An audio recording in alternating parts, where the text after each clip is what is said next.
أنا بشكر نور السيد اللي مشدني النادي، اسلام عوض اللي مشدني النادي، والأخ أحمد جعفر اللي مشدني النادي.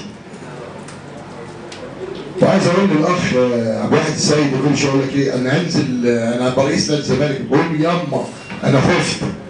رئيس نادي الزمالك يا ابني، هو أنت عندي في النادي أصلا؟ ده أنت كنت عامل 2 صليبي وأنا اتعاقدت معاك عند كريم نويك. 2 صليبي. هو أنت لما بنتغلب ونخسر بطولات 9 سنين عند واحد اللي فاتوا دول اللي جابوك كان بيجي ناحيتك أنت؟ مش يقول لك ايه، اصل انا خلاص نويت اشتكي. بس عايز اقول لهم وانتوا رجاله، الفلوس دي كانت على ممدوح عباس مش على مرتضى منصور.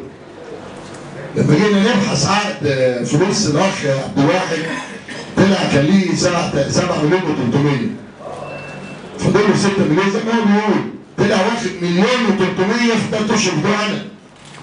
وممدوح عباس ما ادوش ولا مليم. كنت فين يا ابو شنب ايامها؟ خلاص اي حد ليه فلوس عند ممدوح عباس ياخدها عند ممدوح عباس. جاي تاخدها، ما انت ساكت 4 سنين. ليه؟ وبعدين وانت بتلعب بالعافيه يا تشتكيني يا تلعب بالعافيه تقول اديني فلوسي. لا مش هتلعب بالعافيه. واحنا بنبدا بادب وبدات معاك بادب. ولو يتذكر الجهاز الفني كان رافض يروح الماتش النهائي. تدخل، انا اتدخلت.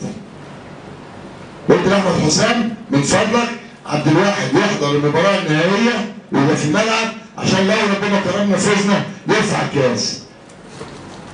ولما قالوا له حازم امام اللي كان الكابتن بقى ساعتها يجي معاك يرفع الكاس، قال لو لمس الكاس همشي، وتحملناك ومتحملينك وما تهددناش. ما بنتهددش وما بنخافش. وانا ربنا يحترم نفسه واعتزل. واحنا ما كناش عايزين نقول الكلام ده. احنا كرمناك وقلنا كتير منك انت.